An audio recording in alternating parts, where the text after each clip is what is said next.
राष्ट्रवादी काँग्रेस शरदचंद्र पवार पक्षाचे राष्ट्रीय अध्यक्ष पद्मविभूषण खासदार शरदचंद्र पवार यांच्या 84व्या वाढदिवसानिमित्त पक्षाचे शहराध्यक्ष सुधीर खरटमल यांच्या मार्गदर्शनानुसार 11 डिसेंबर ते 18 डिसेंबर दरम्यान सद्भावना सप्ताह आयोजित करण्यात आला आहे। या सप्ताहात विविध लोकोपयोगी कार्यक्रम राबवण्यात येणार असून अधिकाधिक लोकांनी सद्भावना सप्ताहात आपला सहभाग नोंदवावा असे आवाहन पक्षाचे वरिष्ठ नेते माजी महापौर UN बेरिया यांनी पत्रकार परिषदेत केले।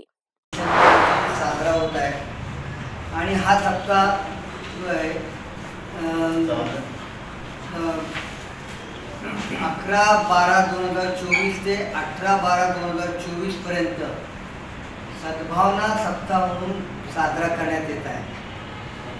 या संदर्भामध्ये शहरामध्ये आमचे शहराध्यक्ष माननीय सुधीर खरटमल यांच्या नेतृत्वाखाली अनेक कार्यक्रम 15 ते 16 कार्यक्रम आयोजित करण्यात आलेले आहेत। कार्यक्रमाची सूची आपल्या सगळ्यांना देण्यात आलेली आहे। त्याच्यामध्ये एक दृष्टी आहे जे मी आपल्याला सांगतो की 84 उत्कृष्ट गुणवंत विद्यार्थ्यांचा सत्कार एक ॲड करा। त्याच्यामध्ये 15 दिलेले अविनाश नाव ॲड करा। 16वा 12/12/2024 रोजी सायंकाळी 6 वाजता 84 गुणवंत विद्यार्थ्यांचा सत्कार, स्मृतिचिन्ह, प्रमाणपत्र आणि योग्य अशी बक्षिसं देऊन कॉम्रेड बेरिया मेमोरियल ट्रस्ट येथे सायंकाळी 6 वाजता आयोजित करण्यात आलेला आहे। त्याचबरोबर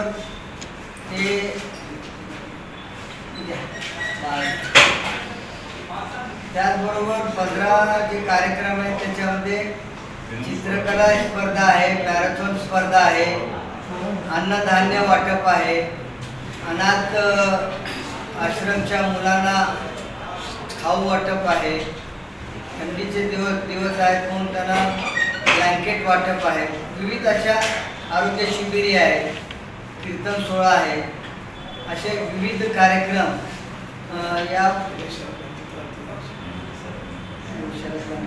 विचार नाही आहे का? शरद बँकेतर्फे रक्तदान शिबिर आहे। शरद बँकेतर्फे उद्या रक्तदान शिबिर देखील आयोजित करण्यात आलेला आहे। म्हणजे एकूण कार्यक्रम 17 आहे। हे नवीन कार्यक्रम उद्या सायंकाळी 6 वाजता 84 गुणवंत विद्यार्थ्यांना त्या ठिकाणी स्मृतिचिन्ह, प्रमाणपत्र आणि कॉम्रेड बेरिया लष्करच्या सभागृहात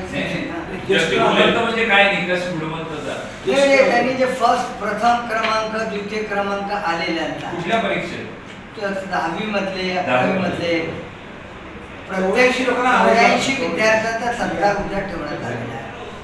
जे आपल्या शाळेमध्ये असतील, प्रथम असतील अशा गुणवंत विद्यार्थ्यांचा सत्कार आहे। आपल्या सगळ्यांना माहिती आहे की शरदचंद्र पवार काय आपल्या सगळ्यांना नवीन नाही आहे। महाराष्ट्राच्या प्रगतीमध्ये त्यांचा फार मोठा सिंहाचा योगदान आहे। ते 4 वेळा महाराष्ट्राचे मुख्यमंत्री झाले, अनेक वेळा ते खासदार झाले आणि केंद्रामध्ये देखील ते मिनिस्टर राहिलेले आहेत। अशा पद्धतीचं एक व्यक्तिमत्व, त्यांचा वाढदिवस सद्भावना सप्ताह म्हणून आम्ही साजरा करताना आम्हाला खूप आनंद होत आहे।